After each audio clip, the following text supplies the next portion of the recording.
de lire les Écritures, j'aimerais que vous puissiez retenir au moins 3 mots grecs que nous allons utiliser. Le premier, c'est aptomai. Dites d'abord en français, aptomai. Eptomai. Eptomai, toucher. Le deuxième mot, épithémie. Dites d'abord d'amis, épithémie. Épithémie, c'est imposer. Et c'est dans la Bible, on utilise épithémie même quand les gens imposent de fardeau sur les gens. Par exemple, le pharisien avait l'habitude d'imposer des fardeaux sur les gens. On utilise les mêmes mots. Et puis vient épithésis. Est-ce que vous pouvez lire épithésis? Ça veut dire imposition. Bien aimé dans le Seigneur, j'ai regardé ces termes, ces 3 mots dans la parole de Dieu, et je voulais voir qu'est-ce qui arrivait quand Jésus touchait une personne. Ou quand une personne touchait Jésus. C'est tout ce que nous voulons apprendre. Qu'est-ce qui arrivait quand Jésus touchait une personne? Et lorsqu'on était en train de chanter ici, il m'a touché. Le Seigneur m'a ramené en 78 ce qui m'est arrivé quand il m'a touché réellement. Qu'est-ce qui arrive quand Jésus te touche?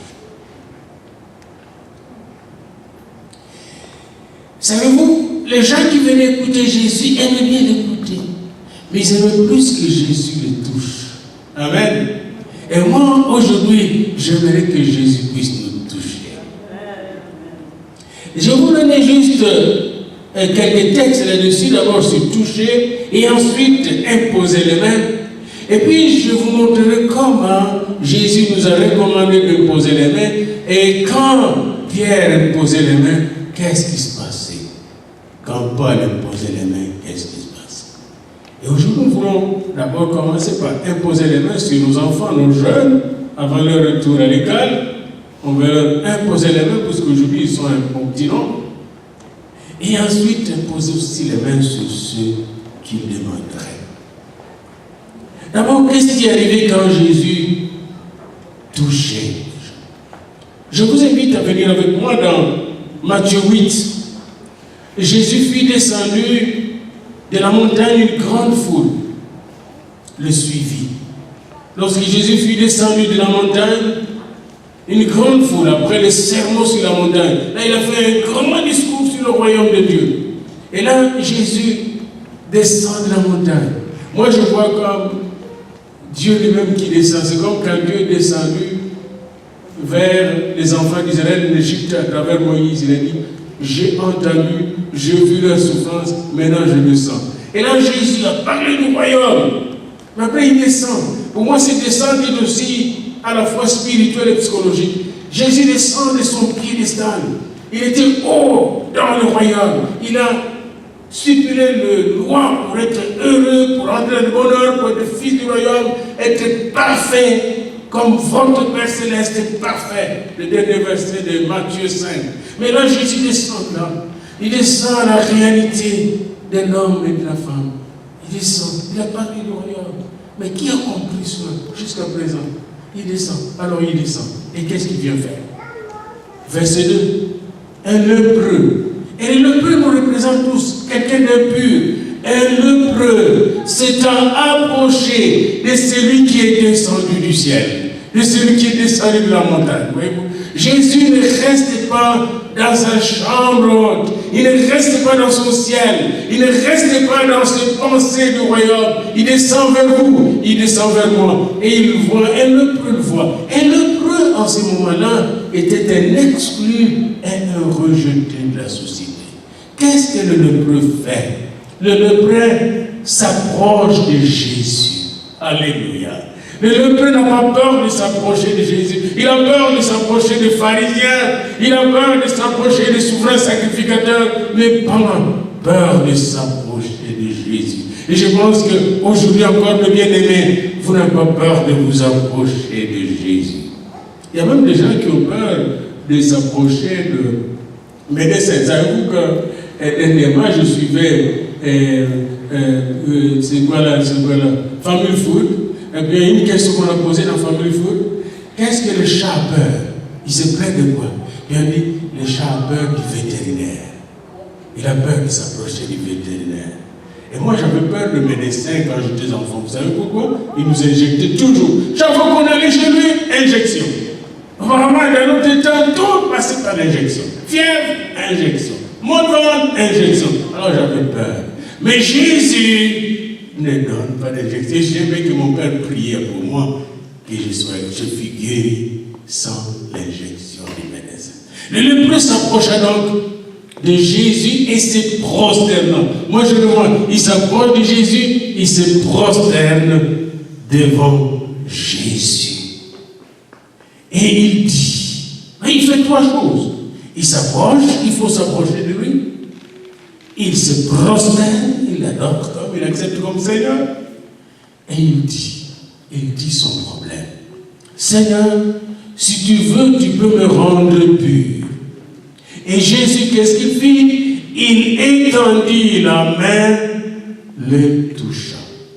Vous savez, moi je reste toujours le même. Et j'aime regarder dans la télévision nos frères, nos soeurs qui font des guérisons. Puis je regarde ça. Je dis ça aussi. Puis après, je fais la suite. Surtout quand j'étais chez moi. Si la personne a été vraiment guérie, touchée, qu'est-ce qui s'est passé après? Parce que quand Jésus touche, il se passe toujours des choses. Bien aimé. Et là, regardez ce qui s'est passé.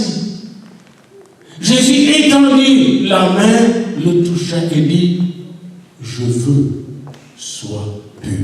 Entendez-vous les paroles de Jésus? Quand tu touches, je veux, sois pur. Si vous demandez quelque chose à Jésus, vous voyez comment il va répondre Jésus. N'écoutez pas ce qu'un homme va commencer à dire, parce qu'il y a déjà il est pécheur. Ah, le lépreux, il est exclu. Le lépreux s'est adressé directement à Jésus, et Jésus lui a dit, je le veux, sois pur. Aussitôt, dites à votre ami, aussitôt, il fut purifié de sa lèvre. Aussitôt, je m'arrête là, je vous donne quelques cas. Quand Jésus touche, aussitôt il se passe quelque chose. Jésus va te toucher aujourd'hui, et aussitôt il va se passer quelque chose dans votre vie. Amen. Quand il m'a touché, c'est fut ainsi. Regardez encore le 15e verset, toujours dans le même chapitre. J'ai juste choisi quelques versets qui m'ont frappé. Verset 14, Jésus s'est rendu ensuite à la maison de Pierre, dont il vit la belle-mère couchée ayant la fièvre. Il toucha sa main. Qu'est-ce que Jésus fait? Il toucha la main de la belle-mère de Pierre qui avait la fièvre. Et qu'est-ce qui se passe? La fièvre. Quand Jésus entre dans une vie, touche une vie, la mauvaise chose quitte. Amen. La fièvre quitte. C'est tout ce que je veux aujourd'hui. Qu'elle soit nous qui sommes ici ou ceux qui sont à la maison, que Jésus nous touche. S'il y a une maladie, que cette maladie quitte. Amen. C'est tout. Il ne m'a pas dit de faire de longs sermons. Tout ce qu'il m'a dit, laissez-moi toucher mes enfants. Je vais les délivrer. Je vais les guérir. Amen. C'est tout ce que je fais, bien aimé. Venez avec moi dans Matthieu au chapitre 9 maintenant. Juste un chapitre. Dans Matthieu au chapitre 9, je vais m'arrêter surtout au verset 29 et 30. Matthieu 9, 29 et 30. Et à partir de là où il était, Jésus fut suivi par deux aveugles. Verset 27. Et Jésus passe quelque part, il est suivi par combien d'aveugles? Deux aveugles. Est-ce que vous me suivez? Et ces deux aveugles le suivaient exactement comme le lépreux qui l'a suivi et criaient, aie pitié de nous, fils de David. Voyez-vous ici, ils disent pas fils de Dieu, fils de l'homme, mais fils de David. C'est-à-dire roi. Aie pitié de nous, roi de rois, fils de David. Il déclare la royauté de Jésus, ces aveugles, les gens qui ne voient pas. Aie pitié de nous, fils de David. Réponse de Jésus. Lorsqu'ils furent arrivés à la maison, les aveugles s'approchèrent de lui. Encore, il faut s'approcher de lui. Et ce matin, bien aimé, le fait que vous êtes là, vous êtes approchés de lui. Nous nous approchons de lui. Même le fait que je prêche ici, je m'approche encore davantage de Jésus. Ce qui compte, ce n'est pas ma prédication, c'est Jésus. Amen. Toute ma prédication n'est qu'un médium, une voix pour écouter Jésus. Alors il dit, croyez-vous que je puisse faire cela? Et Et les aveugles répondirent, oui Seigneur. Lui répondit-il, question maintenant que le Seigneur vous pose. Vous qui avez une question, une demande dans votre cœur, Jésus vous pose cette question. Croyez-vous que je puisse faire cela? Croyez-vous que je puisse répondre à ce que vous demandez dans votre cœur? Les aveugles ont dit, oui Seigneur. Alors, que fit Jésus?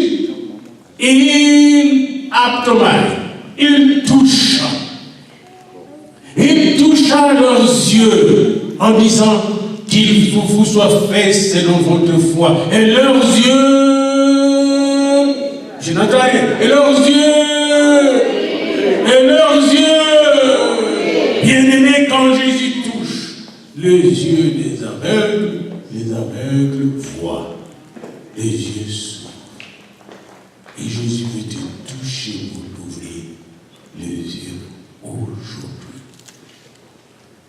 J'aimerais vous inviter à venir avec moi, cette fois-ci, dans le deuxième évangile, l'évangile de Marc, au premier chapitre. N'oubliez pas, nous regardons juste Jésus qui touche. Au premier chapitre, 41-42. Marc, premier chapitre, 41-42. La foi vient de ce qu'on entend, n'oubliez pas. Et je proclame ces paroles pour vous donner plus de foi. Un lépreux, verset 40, vint à lui et se jetant à genoux, il lui dit d'un ton suppliant, si tu le veux, tu peux me rendre pur. Et ici encore, il s'adresse à Jésus comme Dieu. Parce que c'est Dieu qui fait ce qu'il veut. Si Dieu veut, moi j'aime toujours notre salutation à un haïtien, en créole, si Dieu le veut.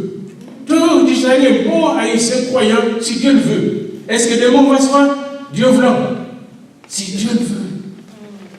Parce que nous ne sommes pas maîtres de notre destinée. Et c'est pourquoi, ici, le lépreux dit, si tu le veux, tu peux me rendre pur.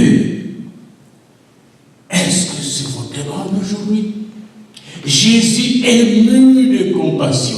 Jésus est ému de compassion, bien-aimé, quand il nous voit malade, fatigué, chargé, étendu la main et le toucha. Il le toucha et dit, je le veux, sois pur.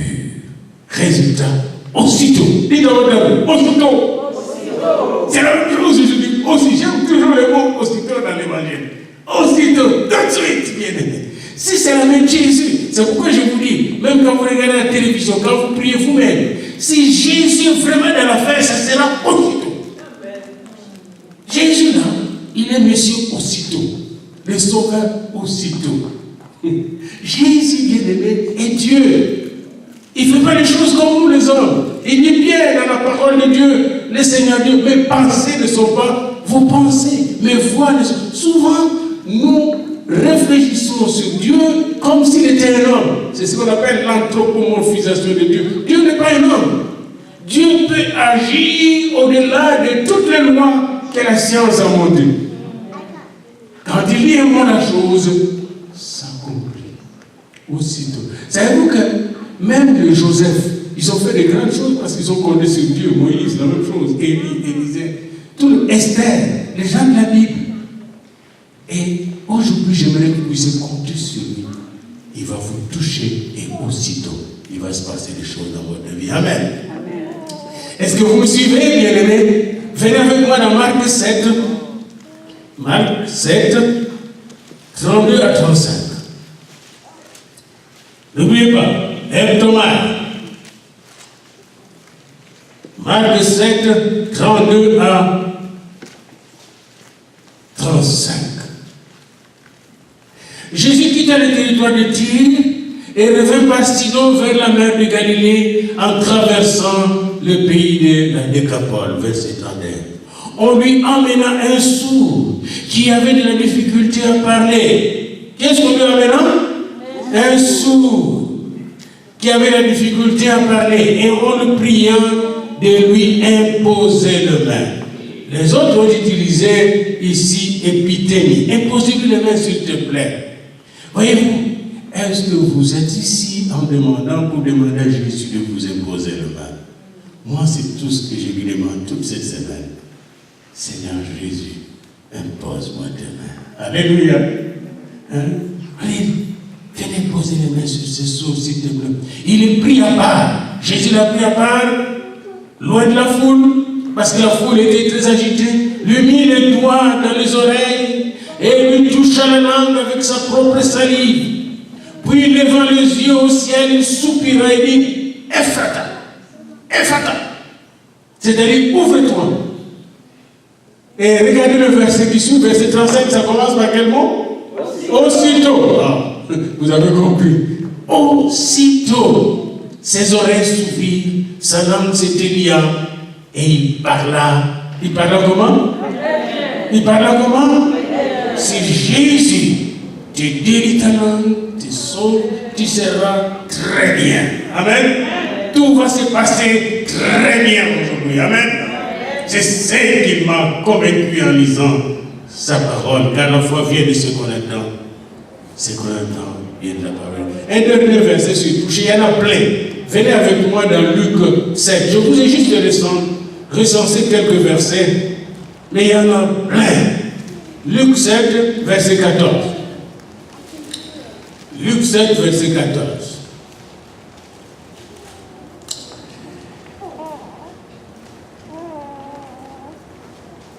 Les jours suivants, verset 11, Jésus alla dans une ville qu'on appelait Naïm. Ses disciples et une grande foule faisaient route avec lui. Lorsqu'il fut près de la porte de la ville, voici on portait en terre un mort, fils unique de sa mère, qui était veuve, et il avait avec elle beaucoup de gens de la ville. Le Seigneur, l'ayant vu, fut ému de compassion pour elle et nous dit, ne pleure pas. Y a-t-il quelqu'un qui pleure parmi nous, qui pleure dans ce que Jésus te dit aujourd'hui? Ne pleure pas. Amen. Amen. Regarde ton ami à côté, dites-lui, ne pleure pas. Ne pleure pas. Bien-aimé. C'est Jésus qui dit, pleure pas. Il s'approcha, il toucha le cercueil. Qu'est-ce que Jésus a fait? Il s'approcha, il toucha le cercueil. Et ceux qui le portaient s'arrêtèrent. Quand Jésus touche le cercueil, ceux qui portaient le cercueil vers l'enterrement, vers le sépulcre, vers le tombeau, s'arrêtent. La mort commence à s'arrêter. La mort commence à s'arrêter parce que Jésus touche. Amen. Parce que Jésus touche.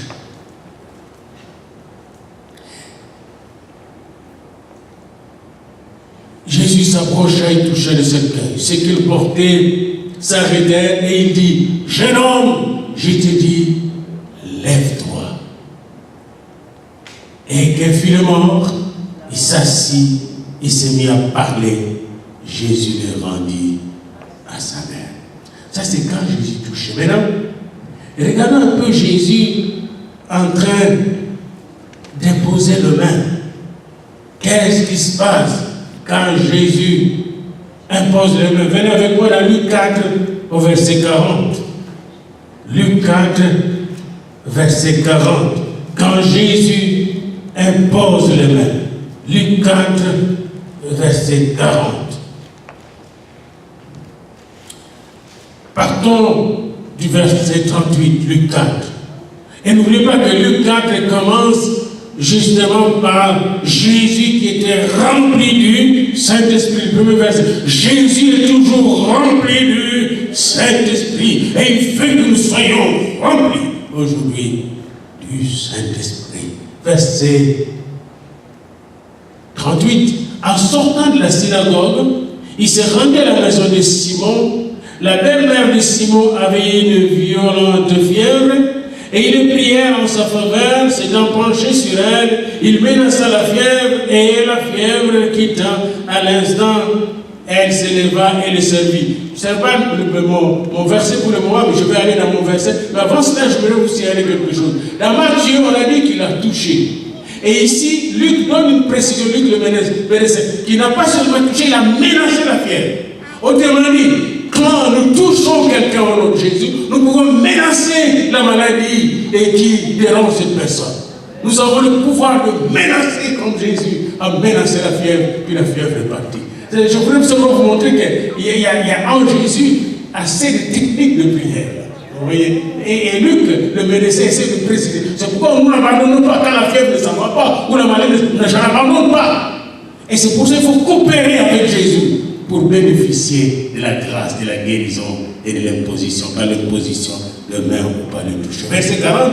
Après le coucher du soleil, tous qui avaient des malades atteints de diverses maladies, les lui amenèrent. Qu'est-ce qu'ils ont fait?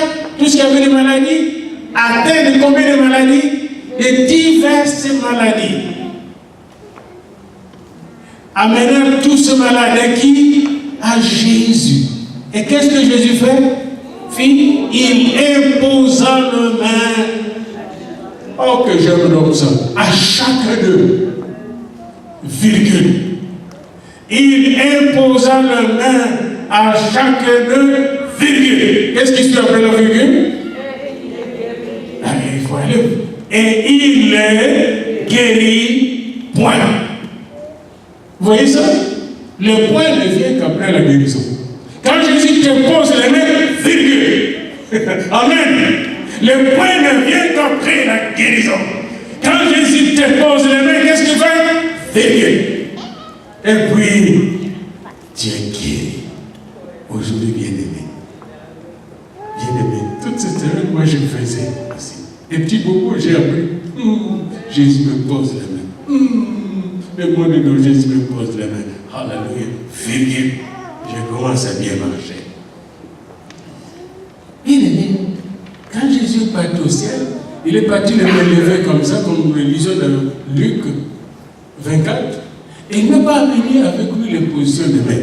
Non, il a laissé les positions de main sur la terre. Venez avec moi dans Marc 16. Vous allez entendre ce que Jésus a laissé dans Marc 16, presque vers la fin de ce beau chapitre. Et savez-vous que les théologiens font tout pour dire que le dernier chapitre de Marc 16 n'était pas dans l'original. Donc c'est fabriqué par les hommes. Ils ne veulent pas croire que cela s'est passé comme ça.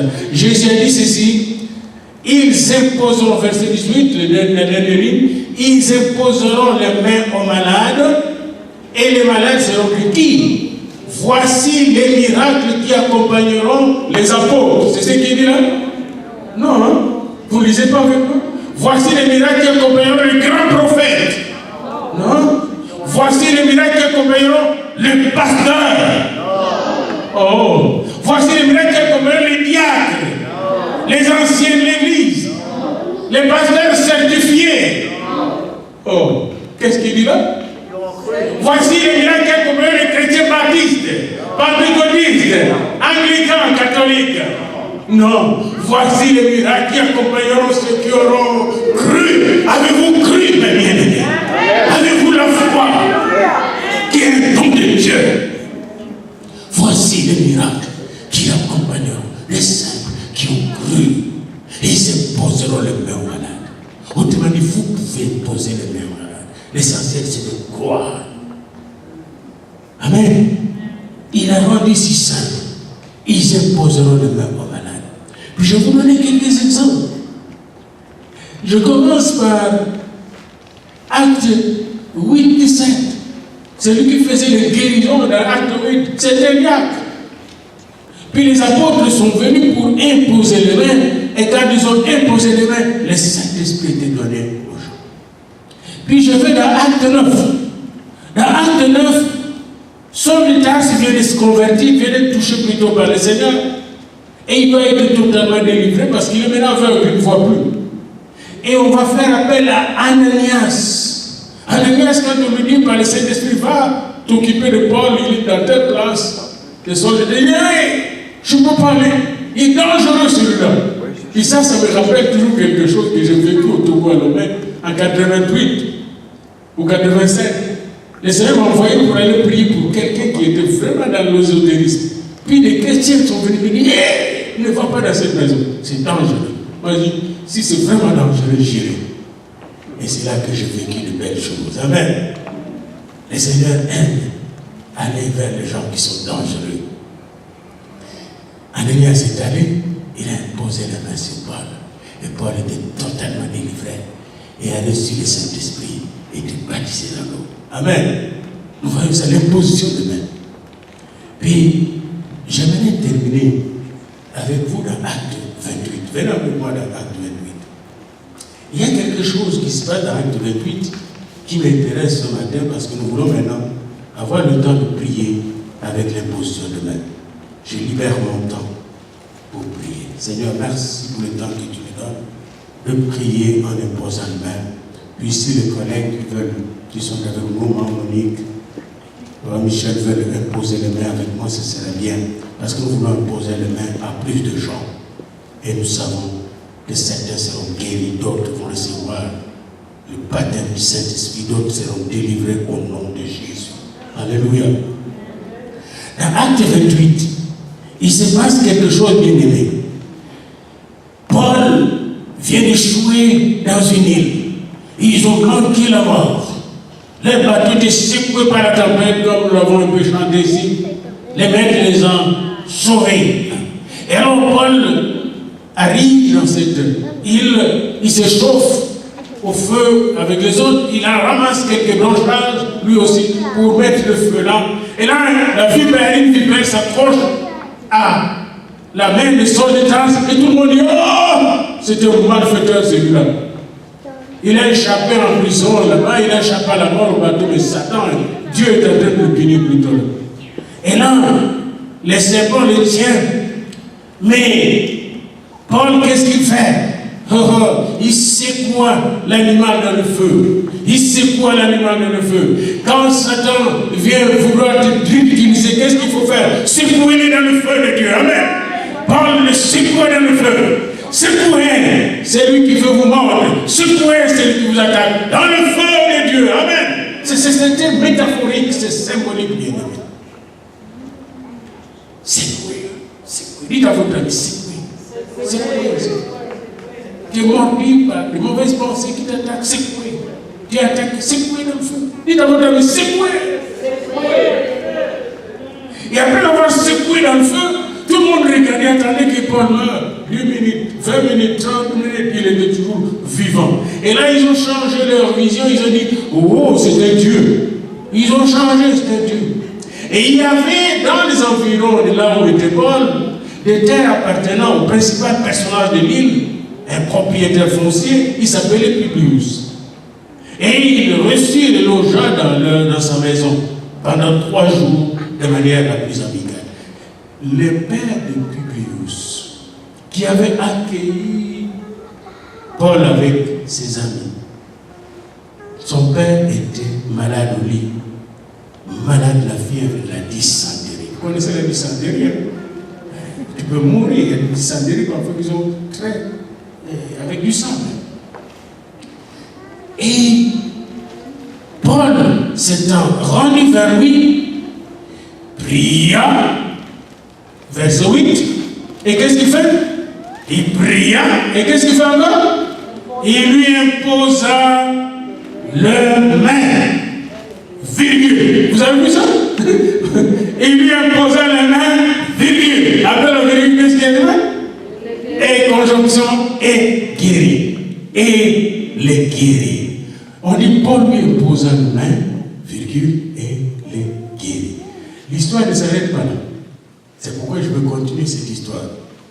Là-dessus, c'est-à-dire après avoir vu ce qui se passa, là-dessus, vers les autres malades de l'île. Les autres malades de l'île. Êtes-vous parmi les autres malades de l'île? Alléluia. Les autres malades de l'île, on dit, hé, un guérisseur est arrivé. Nous aussi, on va aller chercher la guérison. Et ils furent guéris. Et ils furent guéris. Amen. Il m'a touché. Est-ce que vous pouvez chanter? Il m'a touché. Et pendant ce moment, on veut demander aux enfants de s'approcher ici. On veut vous bénir, les enfants, les jeunes, d'abord. Puis